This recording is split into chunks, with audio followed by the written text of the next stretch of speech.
അസ്സലാമു നമസ്കാരം. എല്ലാവർക്കും നമ്മുടെ പുതിയ വീഡിയോയിലേക്ക് സ്വാഗതം.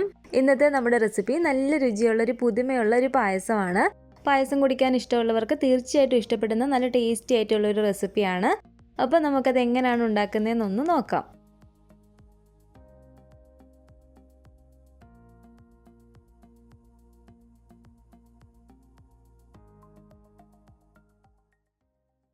നമ്മൾ ഈ പായസം ഉണ്ടാക്കുന്നത് മക്രോണി വെച്ചിട്ടാണ്. ഇത് നമ്മൾ മിക്സിയിൽ ചെറിയതായിട്ടൊന്ന് പൊടിച്ചിട്ടാണ് കേട്ടോ എടുക്കുന്നത്. മിക്സിയിലിട്ട് നമ്മളിത് ജസ്റ്റ് ഒന്ന് കറക്കി കഴിയുമ്പോഴത്തേക്ക് നമുക്ക് ആ ചെറിയൊരു അടയുടെ ഒരു കറക്റ്റ് ഷേപ്പിൽ കിട്ടും. മക്രോണി ഞാനിവിടെ ഒരു 100 ഗ്രാം എടുത്തിട്ടുണ്ട് കേട്ടോ. അതായത് 250 ml ഒരു കപ്പിൽ കറക്റ്റ് ഒരു കപ്പ് എടുത്തിട്ടുണ്ട്. ഇത് നമുക്ക് മിക്സിയുടെ ജാറിലേക്ക് ഇട്ട് കൊടുത്തിട്ട് ചെറിയതായിട്ടൊന്ന് പൊടിച്ചിട്ടെടുക്കണം. മിക്സിയിലിട്ട് ചെറിയതായിട്ട് നമ്മളൊന്ന് കറക്കിയിട്ടെടുത്താൽ മതി. ഒരുപാട് പൊടിഞ്ഞു പോകാതെ പ്രത്യേകം ശ്രദ്ധിക്കണേ. ചെറിയ ഒരു അടയുടെയൊക്കെ ആ ഒരു വലിപ്പത്തിലൊന്ന് പൊടിച്ചിട്ടെടുത്താൽ മതി. അപ്പോൾ ഇത് കണ്ടില്ല, ഇതുപോലെ ചെറിയതായിട്ട് നമ്മളൊന്ന് പൊടിച്ചിട്ടെടുക്കുക. ഇത് നമുക്കൊരു പാത്രത്തിലേക്ക് മാറ്റി കൊടുക്കാം. ബാക്കിയുള്ള മക്രോണിയും കൂടെ ഇതുപോലെ തന്നെ നമുക്കൊന്ന് പൊടിച്ചിട്ടെടുക്കാം.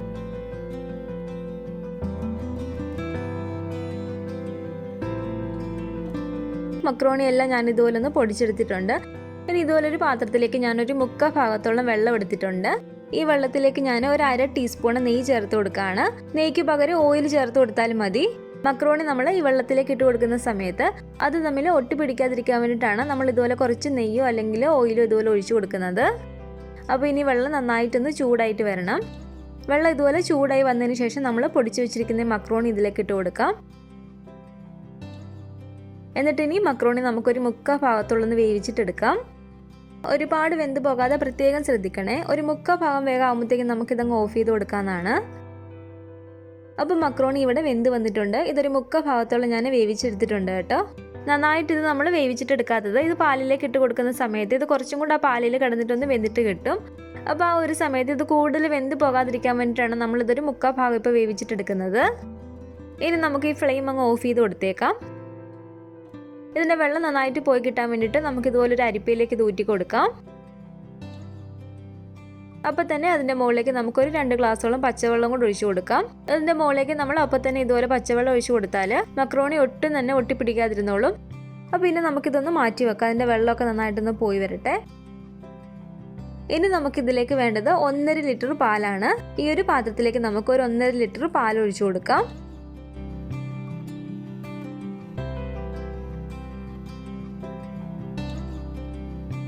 ഈ പാലിനെ നമുക്ക് നന്നായിട്ടൊന്ന് ചൂടാക്കിയിട്ടെടുക്കാം. ഒട്ടും തന്നെ പാട വരാതെ വേണം നമ്മളിത് ചൂടാക്കിയിട്ടെടുക്കാൻ വേണ്ടിയിട്ട്.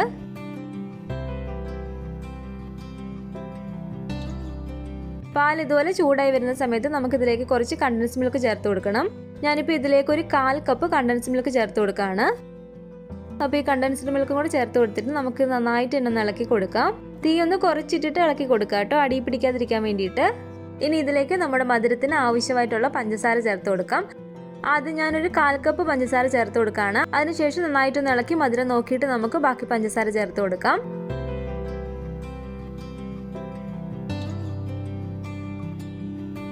വീണ്ടും ഞാൻ ഇതിലേക്ക് ഒരു 1/4 കപ്പ് പഞ്ചസാരയും കൂടെ ചേർത്ത് കൊടുക്കുകയാണ് കേട്ടോ. ഞാനിപ്പോൾ ഇതിലേക്ക് ഒരുപാട് മധുരം ചേർത്ത് കൊടുക്കുന്നില്ല. ഒരു നോർമൽ ആയിട്ടുള്ള ഒരു മധുരം മാത്രമേ ഉള്ളൂ. മധുരം നോക്കിയിട്ട് കുറവാണെങ്കിൽ നമുക്ക് ഇതിലേക്ക് കണ്ടൻസ്ഡ് മിൽക്കോ അല്ലെങ്കിൽ പഞ്ചസാര വേണമെങ്കിലും ചേർത്ത് കൊടുക്കാവുന്നതാണ് കേട്ടോ. അപ്പോൾ ഈ പഞ്ചസാരയും കൂടെ ചേർത്ത് കൊടുത്തതിന് ശേഷം നമുക്കിത് നന്നായിട്ട് ഒന്ന് ഇളക്കി കൊടുക്കാം. പാലിനും ചെറിയതായിട്ടൊന്ന് കുറുകിയിട്ട് വരണം. ഇതിലേക്ക് ഞാനൊരു 5 ഏലക്ക ചതച്ചത് ചേർത്ത് കൊടുക്കുകയാണ്. ഏലക്കാപ്പൊടി ഇട്ട് കൊടുത്താലും മതി. ഏലക്കായി ഇട്ട് കൊടുക്കുമ്പോൾ നമ്മുടെ ഒരു ടേസ്റ്റിനനുസരിച്ച് കൂട്ടിയോ കുറച്ചോ ചേർത്ത് കൊടുക്കാം. അപ്പോൾ നല്ലപോലെ നമുക്കിനി ഇതൊന്ന് ഇളക്കി കൊടുക്കാം. ചെറിയതായിട്ട് ഇതൊന്ന് കുറുകിയിട്ട് വരണം.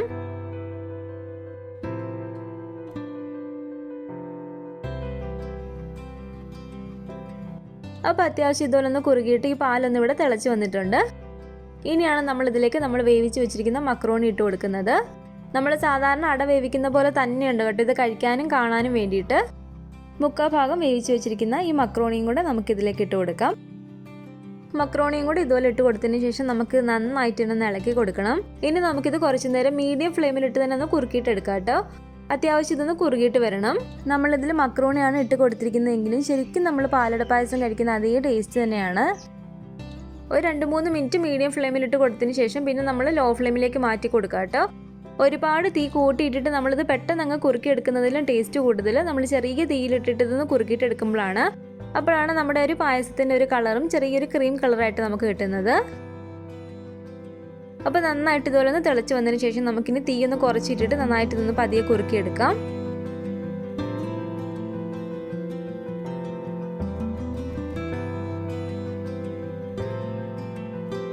അപ്പോൾ ഏകദേശം നമ്മുടെ പായസം ഒന്ന് കുറുകി വന്നിട്ടുണ്ട് കേട്ടോ. ഇതൊരു മിനിറ്റ് കൊണ്ട് നമുക്കൊന്ന് ഇളക്കി കൊടുക്കാം.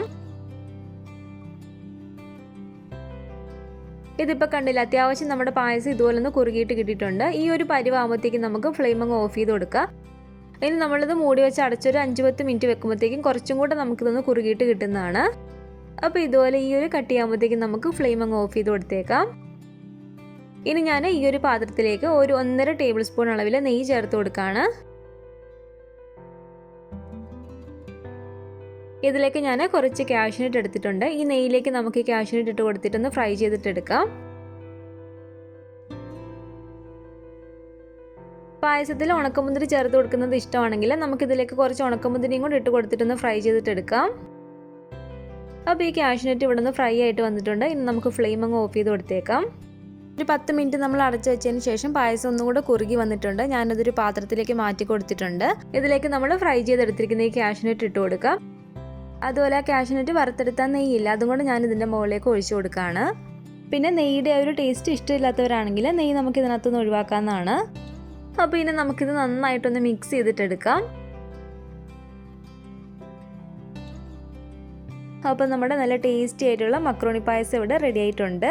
ഒരു തവണയെങ്കിലും നിങ്ങളിതൊന്ന് ട്രൈ ചെയ്ത് നോക്കുക കേട്ടോ. അത്രയ്ക്ക് ടേസ്റ്റി ആയിട്ടുള്ളൊരു പായസമാണ്. പുതിയതായിട്ട് കുടിക്കുന്ന ഒരാൾക്ക് ഇത് മനസ്സിലാവത്തേ ഇല്ല കേട്ടോ, ഇത് മക്രോണി കൊണ്ട് ഉണ്ടാക്കിയിരിക്കുന്നതാണെന്ന്. അപ്പോൾ തീർച്ചയായിട്ടും നിങ്ങൾ ട്രൈ ചെയ്ത് നോക്കുക. ട്രൈ ചെയ്തിട്ട് അഭിപ്രായങ്ങളൊക്കെ മറക്കാതെ തന്നെ നമ്മുടെ കമൻറ്റ് ബോക്സിൽ വന്ന് അറിയിക്കണേ. പിന്നെ നമ്മുടെ ഈ ഒരു മക്രോണി പായസത്തിൻ്റെ റെസിപ്പി നിങ്ങൾക്ക് ഇഷ്ടപ്പെട്ടെങ്കിൽ ലൈക്ക് ചെയ്യുക, കമൻറ്റ് ചെയ്യുക. പിന്നെ നിങ്ങളുടെ ഫാമിലിയും ഫ്രണ്ട്സൊക്കെ ആയിട്ട് ഈ വീഡിയോ ഒന്ന് ഷെയർ ചെയ്ത് കൊടുക്കുക. നമ്മുടെ ചാനൽ ഇതുവരെ നിങ്ങൾ സബ്സ്ക്രൈബ് ചെയ്തിട്ടില്ലെങ്കിൽ താഴെ കാണുന്ന റെഡ് സബ്സ്ക്രൈബ് ബട്ടണും കൂടെ ഒന്ന് പ്രസ് ചെയ്ത് സപ്പോർട്ട് ചെയ്യണേ. കൂട്ടത്തിൽ തൊട്ടടുത്തുള്ള ഒരു ബെൽ ഐക്കണും കൂടെ ക്ലിക്ക് ചെയ്ത് ഓൾ എന്ന ഓപ്ഷൻ കൊടുക്കുകയാണെങ്കിൽ ഞാനിടുന്ന എല്ലാ റെസിപ്പികളും നിങ്ങൾക്ക് നോട്ടിഫിക്കേഷൻ ആയിട്ട് കിട്ടുന്നതായിരിക്കും. ഇൻഷാ അല്ലാഹ് വീണ്ടും നമുക്ക് നല്ലൊരു വിഭവമായിട്ട് കാണാം.